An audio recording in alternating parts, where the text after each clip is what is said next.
আসার পর ডক্টর মোহাম্মদ ইউনূসের সরকারে রীতিমতো একটা অস্থিরতা এবং আতঙ্ক শুরু হয়ে যায়। যথেষ্ট কারণ আছে। তার মধ্যে প্রধানতম কারণ হলো যে ডোনাল্ড ট্রাম্পের এবারের যে বিজয়টি আমেরিকার ইতিহাসে ব্যতিক্রম। আবার বাইডেন সরকার ডোনাল্ড ট্রাম্পের জমানাতে যে কর্ম করেছেন, অর্থাৎ ডোনাল্ড ট্রাম্পকে কোর্টে নিয়েছেন, গ্রেপ্তার করেছেন, জেলে রেখেছেন, তার বাড়িঘর তল্লাশি করেছেন এবং তাকে বেইজ্জতি করার জন্য সর্বোচ্চ চেষ্টা করেছেন। এটি আমেরিকার ইতিহাসে ইতিপূর্বে কখনো ঘটেনি। এক। 2 নম্বর হলো, যখন ডোনাল্ড ট্রাম্প এবং মিস্টার জো বাইডেন সর্বশেষ নির্বাচন প্রতিদ্বন্দ্বিতা করলেন, সেখানে নির্বাচনের পরপর ডোনাল্ড ট্রাম্প তার কর্মী বাহিনীর মাধ্যমে অনেকটা বাংলাদেশি কায়দায় যে সন্ত্রাস চালিয়েছেন, ওটাও আমেরিকাতে হয়নি কখনো। ফলে ডেমোক্র্যাটরা সবসময় একটা ভয়ের মধ্যে ছিল যে ডোনাল্ড ট্রাম্প ক্ষমতায় যদি আসেন, তিনি এই বাংলাদেশের আওয়ামী লীগ বিএনপির মধ্যে যে দ্বন্দ্ব সংঘাত, এটির চেয়েও বেশি করে আমেরিকাতে ভাতৃঘাতী সংঘর্ষ তিনি শুরু করবেন। তিনি জেদি, তিনি মিথ্যাবাদী এবং তিনি বিগত সরকারের আমলে কতবার মিথ্যা কথা বলেছেন এটাও কম্পিউটার দিয়ে তারা বের করে ফেলেছে। একেবারে চোখে মুখে তিনি মিথ্যা কথা বলেন। তিনি ব্যক্তিগত সম্পর্ক মেনটেন করেন এবং যখন যা ইচ্ছা তাই তিনি করেন এবং মুখ ফসকে নয়, ইচ্ছা করেই তিনি বিতর্ক তৈরি হয় এমন কথা তিনি সবসময় বলে বেড়ান। তো তিনি ডক্টর মোহাম্মদ ইউনূস সম্পর্কে খোঁজখবর নিয়েছেন, তার সম্পর্কে কটূক্তি করেছেন এবং সেই যে গ্রামীণ ব্যাংকের অমুক অমুক হিলারি ক্লিন্টনকে যে টাকা দিয়েছিল, যেভাবে শেখ হাসিনা জিজ্ঞাসা করে, ওইভাবে তিনি ডক্টর মোহাম্মদ ইউনূসের খোঁজখবর নিয়েছেন নির্বাচনের আগে। তো কাজেই নির্বাচনের পরে তিনি ক্ষমতায় যখন আসীন হলেন, সঙ্গত কারণেই ডক্টর মোহাম্মদ ইউনূসের ব্যাপারে খোঁজখবর তিনি নেবেন এবং কতটা কঠোরভাবে নেবেন তার প্রমাণ আমরা দেখতে পেয়েছি গত কয়েকদিনে। যে নির্বাচিত হওয়ার পর পুরো যেই মেক্সিকো সাগর বা উপসাগর, গালফ অফ মেক্সিকো, এটার নাম পাল্টে দিয়েছেন। তারপর তিনি কানাডার মতো রাষ্ট্রকে আমেরিকার অন্তর্ভুক্ত করার জন্য তিনি বলেছেন যে আসলে কানাডা বাংলা মানে যাকে বলা হয় আমেরিকার অঙ্গরাজ্য হওয়া উচিত। তিনি ডেনমার্কের নিকট থেকে গ্রিনল্যান্ড দখল করার জন্য তিনি ঘোষণা দিয়েছেন যে গ্রিনল্যান্ড তিনি দখল করে নেবেন। এরকম আরও অনেক কিছু। তো এই খ্যাপাটে মানুষটি ডক্টর মোহাম্মদ ইউনূসের জন্য যে বুমেরাং হবেন, ক্ষতিকারক হবেন, এই ধরনের চিন্তা ভাবনা না করাটাই এক ধরনের নির্বুদ্ধিতা, যেটি সরকার যারা পরিচালনা করেন এখন এই মুহূর্তে বাংলাদেশে, তারা নিঃসন্দেহে আমার সাথে জ্ঞানী গুণী এবং তারা সেই বিষয়গুলো খুব ভালো করে বুঝেন এবং সেই জন্যই তাদের একটা প্রস্তুতি পর্ব চলছে, তলে তলে, সামনে সামনে, পেছনে পেছনে। একটি কাজ হলো যে তাদের যে পুরনো সম্পর্ক, আমেরিকার যে লবি, অর্থাৎ ডক্টর মোহাম্মদ ইউনূসের যে আমেরিকান যে লবি রয়েছে, সেই লবিতে ক্লিন্টন ফাউন্ডেশন, সেই ক্লিন্টন ফাউন্ডেশনের সঙ্গে সঙ্গে জর্জ সরোজের নাম আসছে, বিখ্যাত ধনকুবের, যিনি আমেরিকার যে ডিপ স্টেট পরিকল্পনা, সেই পরিকল্পনাতে বিনিয়োগ করেন, অর্থ বিনিয়োগ করেন। এবং এটি কীভাবে করেন, যারা আমেরিকার ফরেন পলিসি সম্পর্কে জানেন তারা খুব ভালো করে জানেন যে আমেরিকার অনেকগুলো কোম্পানি রয়েছে, অয়েল কোম্পানি, তারপরে অনেকগুলো প্রতিষ্ঠান রয়েছে যারা আমেরিকার নাম করা যে রাষ্ট্রীয় প্রতিষ্ঠান এবং বেসরকারি প্রতিষ্ঠান, এনজিও, তাদের মাধ্যমে বিলিয়ন ডলার বিভিন্ন দেশে তারা বিনিয়োগ করে সেই দেশের রাষ্ট্র ক্ষমতা পাল্টিয়ে ফেলে। তারপর রাষ্ট্র ক্ষমতা পাল্টিয়ে ফেলার পর ওখানে নিজেদের লোক নিয়োগ করে এবং নিজেদের লোক নিয়োগ করে তারা উইদিন 60 ডেজের মধ্যে মানে অসম্ভব সব রাষ্ট্রীয় পর্যায়ের যে বাণিজ্যিক চুক্তিগুলো তারা করে ফেলে। তো ধরুন তারা বিনিয়োগ করলো বাংলাদেশ বা ভুটানের ক্ষেত্রে বা মালদ্বীপের ক্ষেত্রে $1 বিলিয়ন, মানে 10,000 কোটি টাকা বা 11,000 কোটি টাকা, কিন্তু তারা দেখা গেল যে 60 দিনের মধ্যে এমন কয়েকটি ব্যবসা পেল 1 লক্ষ কোটি টাকা তারা হাসিল করে নিয়ে গেল। এটাই ডিপ স্টেটের থিওরি এবং এই থিওরিটা বাস্তবায়ন করার জন্য আমেরিকাতে যে কজন লোক বিনিয়োগ করেন তাদের মধ্যে জর্জ সরোজের নাম এই মুহূর্তে সবচেয়ে বিতর্কিত। তো যাই হোক, তাদের সঙ্গে ডক্টর ইউনূসের কী সম্পর্ক তাদের সঙ্গে বর্তমান উপদেষ্টাদের কি সম্পর্ক আমি কিচ্ছু জানি না, আমার এটা বলাও ঠিক হবে না, কিন্তু আপনারা সামাজিক মাধ্যমে ইচ্ছা করলে অনেক কিছু দেখে নিতে পারেন এই সময়ের মধ্যে কি কি ঘটনা ঘটে গেছে। আপনারা একবার একটু কল্পনা করেন তো যে আমাদের গ্রাম বাংলার যে কথাগুলো রয়েছে, খায় দায় চিকন আলী, মোটা হয় রমজান, আন্দোলন করলো কারা, ও রক্ত দিল কারা, আর উপদেষ্টা হলো কারা। এতেই বুঝবেন যে এই সিলেকশনগুলো কোত্থেকে এসেছে, কারা করলো। এই আন্দোলনের সঙ্গে সেই যমুনাতে যারা বসে আছে, কেউ বিশেষ সহকারী, কেউ অমুক অমুক থমুক, মানে ইত্যাদি যে পদ পদবীগুলো একেবারে ম্যাটিকুলাসলি হয়ে গেল 24 ঘন্টার মধ্যে, কারা এই তালিকাগুলো দিল। আমরা বিএনপির লোক, আওয়ামী লীগের লোক, জামাতের লোক, তারপরে শেষে অন্যান্য যারা রাজনৈতিক লোকজন আছে সব টাসকি খেয়ে গেলাম। কেউ বলে যে এরা মানে প্রথম আলোর লোক, কেউ বলে ডেলি স্টারের লোক, কেউ বলে ভারতের লোক, কেউ বলে আমেরিকার লোক, কেউ বলে এনজিওর লোক, কিন্তু আলটিমেটলি এই ঘটনাগুলো কিন্তু ঘটে গেছে। তা কাজেই এগুলোর পিছনে অনেক অনেক পরিকল্পনা রয়েছে। তো যারা এই পরিকল্পনার অংশীদার, তারা সবসময় আমাদের মাথায় কাঁঠাল ভেঙেছে, আমরা সবসময় নির্বোধের মতো তাদেরকে প্রশংসা করেছি এবং তাদের দ্বারা অনেক ক্ষেত্রে আমরা প্রতারিত হয়েছি। তো এখন যে ঘটনাগুলো ঘটছে সেটা হলো, যেহেতু আমেরিকার একটা পট পরিবর্তন হয়েছে, আর বাংলাদেশের বর্তমান যে পট পরিবর্তনটা, এটি পূর্বতম রেজিম অর্থাৎ জো বাইডেনের একটা মাস্টার প্ল্যানের অংশ।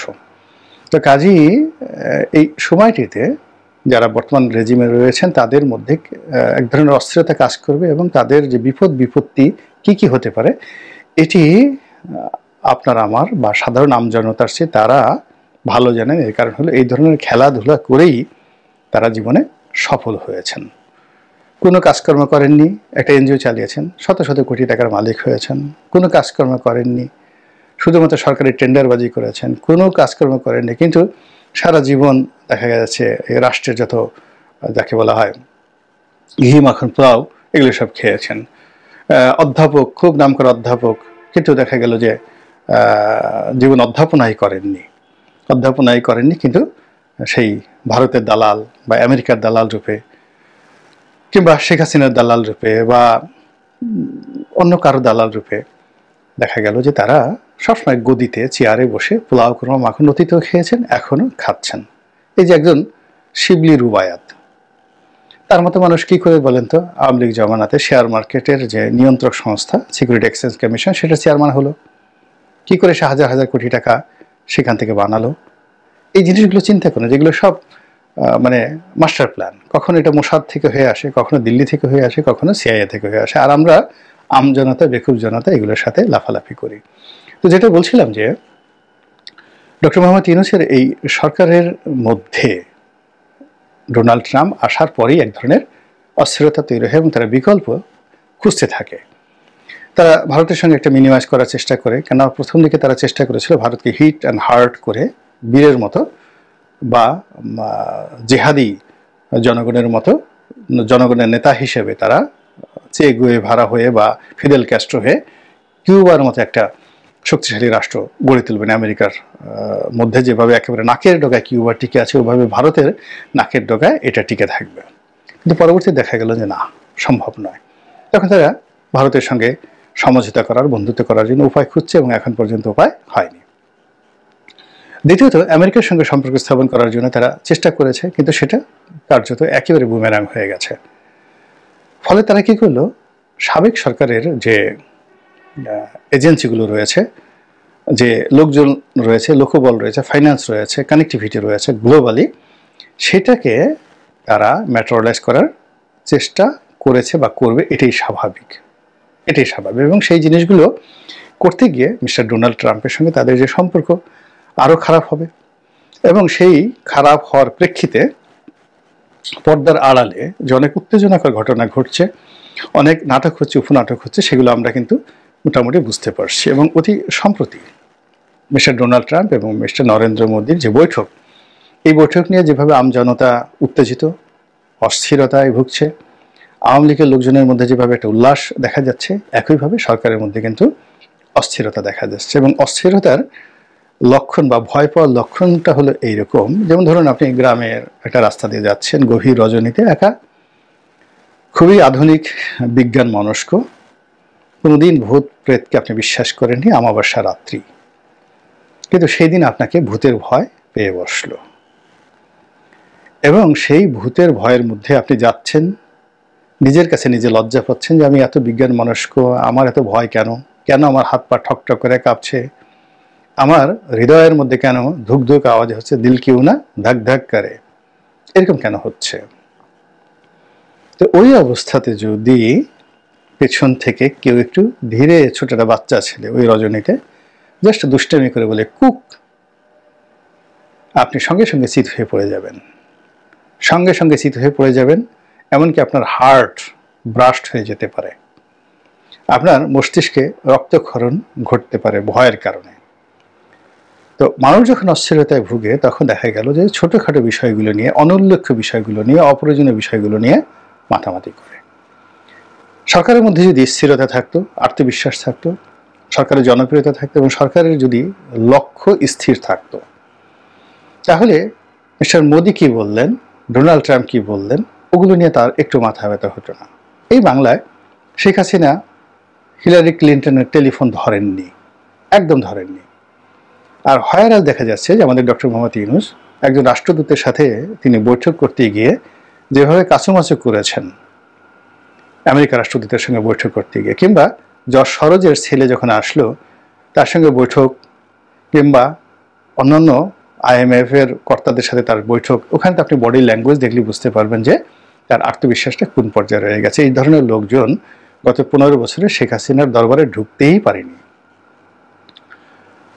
তো যেটা বলছিলাম যে এই অস্থিরতার কারণে কি হচ্ছে, আমরা যেভাবে আলোচনা করছি আমাদের মধ্যে অস্থিরতা রয়েছে, ভয় রয়েছে, আতঙ্ক রয়েছে, সরকারের মধ্যে রয়েছে। এবং এই জন্য সরকার কি করছে, রিয়্যাক্ট করছে। কি রিয়্যাক্ট করছে? ডেইলি স্টার বাংলা, মানে ডেইলি স্টার ইংরেজি পত্রিকা, এটার একটা বাংলা ভার্সন রয়েছে অনলাইনে। তো সেখানে সেই নরেন্দ্র মোদী এবং ডোনাল্ড ট্রাম্পের বৈঠকের বিষয়বস্তু নিয়ে একটি রিপোর্ট করা হয়েছে বাংলায়, এবং সেখানে বাংলাদেশের বিষয়টি নরেন্দ্র মোদীর হাতে আমি ছেড়ে দিলাম এরকম অনুবাদ করা হয়েছে। আর এটা দেখে শুনে সরকারে যারা কর্তা ব্যক্তি খেপে মেপে একেবারে রীতিমতো অস্থির, এবং তারা ভার্ব শিখাচ্ছেন, অ্যাডভার্ব শিখাচ্ছেন, প্রিপোজিশন শিখাচ্ছেন। এটার ইংরেজি অনুবাদ এই, ইংরেজির এটার বাংলা অনুবাদ এই হবে। ডেইলি স্টারের মতো একটা পত্রিকা এখনও তারা ইংরেজি থেকে বাংলা অনুবাদ করতে শিখে নেয়, এরকম নানা রকম কথাবার্তা তারা বলছে।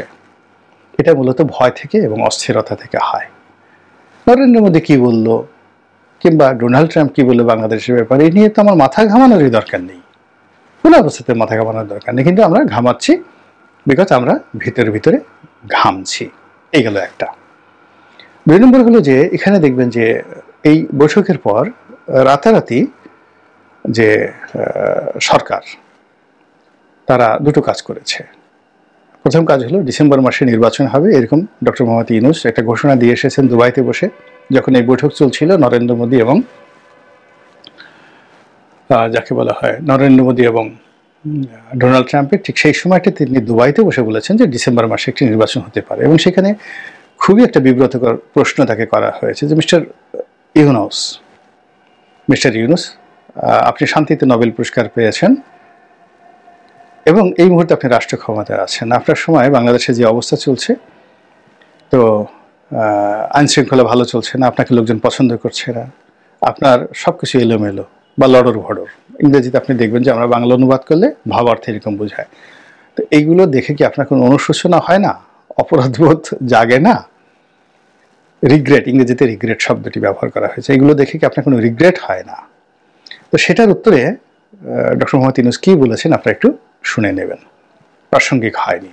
এবং এর চেয়ে যাকে বলা হয় বিশ্ব মঞ্চে বসিয়ে এরকম একটা গ্লোবাল প্ল্যাটফর্মে একজন সরকার প্রধানকে উঠিয়ে এই ধরনের প্রশ্ন করাটাই রীতিমতো অবমাননাকর।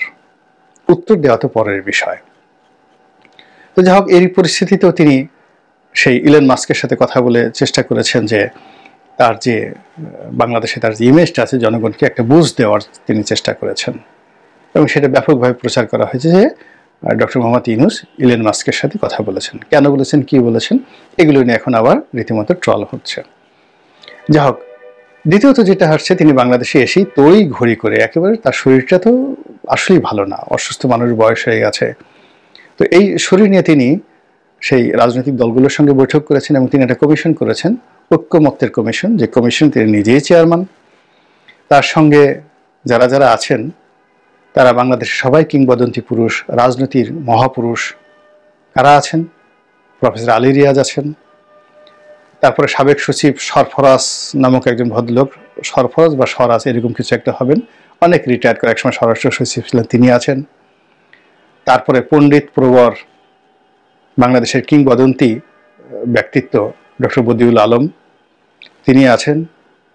এরপরে সাংবাদিক কুলোর শিরোমণি, সাংবাদিকদের যাকে বলা হয় উজ্জ্বল নক্ষত্র, জনাব মনির হায়দার, তিনি আছেন। তারা এবং শিক্ষকগুলো শিরোমণি, যাকে বলা হয় আরবিতে মাদ্দা জিল্লুহুল আলী, জনাব আসিফ নজরুল। তো ওনারা সবাই এক টেবিলে বসেছেন, মঞ্চে বসেছেন। মঞ্চে বসে মধ্যমণি বানিয়েছেন ডক্টর মোহাম্মদ ইউনূসকে, আর তাদের সামনে দর্শক সারিতে যারা বসেছেন, কর্নেল উলির মতো লোক বসেছেন, বিএনপির নেতারা বসেছেন, এবং ওখানে বসে বসে সমস্ত রাজনৈতিক দলের সঙ্গে তারা একটা ঐক্যমত্য তৈরি করার চেষ্টা করেছেন। এমন জান্নাতি দৃশ্য।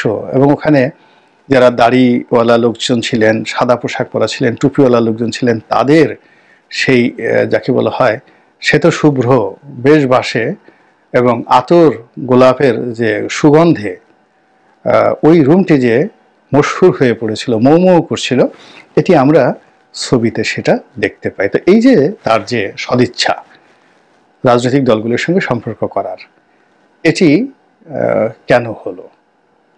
এটি তো আগে এভাবে তিনি এভাবে হয়নি। যাই হোক, এইভাবে যতই তিনি চেষ্টা করছেন আর যত কিছু করারই চেষ্টা করছেন, সেগুলোতে রীতিমতো অস্থিরতা দেখা যাচ্ছে। উপদেষ্টা পরিষদের নতুন লোক নিয়োগ করা হবে। ছাত্র যারা সমন্বয়ক রয়েছেন তারা সেখান থেকে পদত্যাগ করে নতুন রাজনৈতিক দল করবেন। জাতীয় নির্বাচনের আগে স্থানীয় সরকার নির্বাচন হবে এবং এটা করতেই হবে। এটা না করলে এই সরকারের কার্যত অস্তিত্ব নিয়ে টানাটানি লাগবে। এইরকম একটা যাকে বলা হয় জিদ, সেই এই সরকারের সামনে